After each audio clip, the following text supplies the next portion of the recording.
जंगल में बारिश हो रही थी। अब की बार तो बारिश रुकने का नाम ही नहीं ले रही थी। लंबे समय से बारिश होने के कारण तमाम पक्षियों के घर में दाना तकरीबन ख़त्म हो गया था। ऐसे में नन्ही चिड़िया को कोई फिक्र न थी, क्योंकि उसने बहुत सारे चने के दाने अपने घर पर जमा किए हुए थे और वह अपने घर में महफूज और खुश थी। चिड़िया अपने बच्चों से कहती है, बच्चों, तुम हर रोज़ मुझसे पूछते थे, मम्मा, तुम ये चने के दाने क्यों इकट्ठे कर रही हो? अब देखा, तुमने कई दिनों से बारिश रुकने का नाम ही नहीं ले रही। लेकिन हमारे घर में कम से कम इतने दाने हैं कि हम इस बारिश के दिन आसानी से गुजार सके। ज़िंदगी गुजारने के लिए हमें बहुत मेहनत करनी होती है। अच्छे दिनों में बुरे दिनों का ख्याल रखना होता है।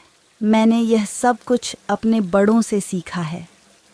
अब तुम्हें मुझसे यह सीखना होगा।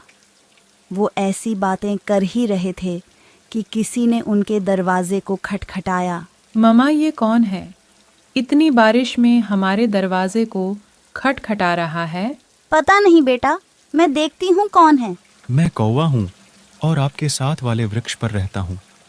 मैं बहुत मुश्किल में हूँ, मेरी मदद करो। चालाक कौवे, क्या चाहते हो? मैं बहुत मजबूर होकर आपके घर आया हूँ। मेरे बच्चे और बीवी भूखे हैं। ऐसे में अगर आप मुझे कुछ दाने दे दोगी तो आपकी बहुत भलाई होगी, मुझ पर और मेरे ख़ानदान पर। मम्मा, ये बहुत ज़्यादा मजबूर है। आप इसकी मदद करो, हमारे पास तो खाना है।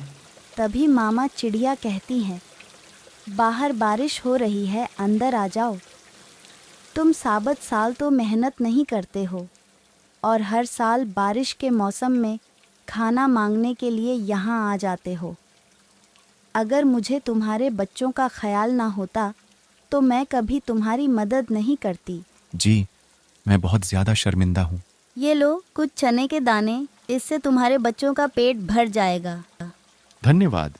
और कौवा वो दाने लेकर अपने घर जा ही रहा होता है कि तेज़ बारिश होने के कारण उसके कुछ चने रास्ते में भीग ही जाते हैं और वह बचता बचाता अपने घर की तरफ चलता जाता है।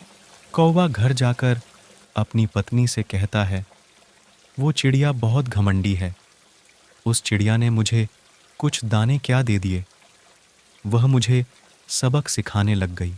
क्या कह रही थी वो? यही कि तुम काम नहीं करते हो, अच्छे दिनों में बुरे दिनों का ख्याल नहीं रखते हो। चलो छोड़ो इन बातों को, 2-3 दिन में यह बारिश रुक जाएगी। फिर इस चिड़िया को कौन पूछेगा? फिर कौवे का परिवार वे दाने खाने लग जाता है। सब कई दिनों से भूखे थे, इसलिए उनको वो दाने बहुत अच्छे लगे और वह चने खाकर सो जाते हैं। अगले दिन फिर कौवा परेशान था कि रात तो गुजर गई, आज रात क्या होगा। सारा दिन ऐसे ही गुजर गया और बारिश लगातार होती जा रही थी और फिर शाम हो गई। कौवे के बच्चे फिर से खाना मांगने के लिए रोने लगे। कौवे की पत्नी बोली, तुम चिड़िया के पास चले जाओ, हो सकता है वो फिर से कुछ दाने दे दे। नहीं, मुझे नहीं सुने जाते उस चिड़िया के ताने। तो फिर क्या करेंगे? कौवा बोला, उस चिड़िया के घर में बहुत सारे दाने हैं। जब वह सो जाएंगी, रात को मैं चोरी करके वहाँ से दाने ले आऊँगा। हाँ, यह ठीक है। और वह चिड़िया फिर भूखी सोएगी और हम भरपेट सोएंगे। फिर रात गहरी होने लग जाती है। लगता है चिड़िया सो गई है, अब मैं जाता हूँ। अब कौवा अपने घर से बाहर निकलकर चिड़िया के घर में खिड़की से घुस जाता है। चने के दोनों को तो उसे पहले से ही पता होता है और वह वहाँ जाते ही चने के दाने चुराने लग जाता है। दाना चुराते हुए कौवे की पूंछ पास रखे दिए में लग जाती है और उसमें आग लग जाती है। कौवा ज़ोर ज़ोर से चिल्लाने लगता है, ओ मेरी पूंछ, ओ मेरी पूंछ। तभी चिड़िया की आंख खुल जाती है और वह जल्दी से बारिश की बूंदों से पूंछ में लगी आग को बुझा देती है। कौवे के पास शर्मिंदगी के अलावा कुछ कहने को नहीं था। फिर भी चिड़िया उस कौवे को कुछ चने के दाने दे देती है ये दाने तुम्हारे बच्चों के लिए।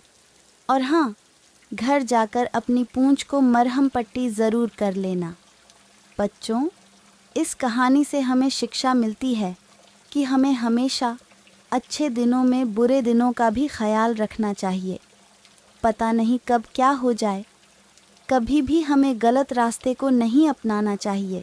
जैसा कि आपने इस स्टोरी में देखा, कौवे ने गलत रास्ते को अपनाया और अपनी पूंछ को आग लगवा बैठा। अगर आप इसी तरह की मोरल स्टोरी देखना चाहते हैं तो आप हमारे चैनल को सब्सक्राइब कर लीजिएगा।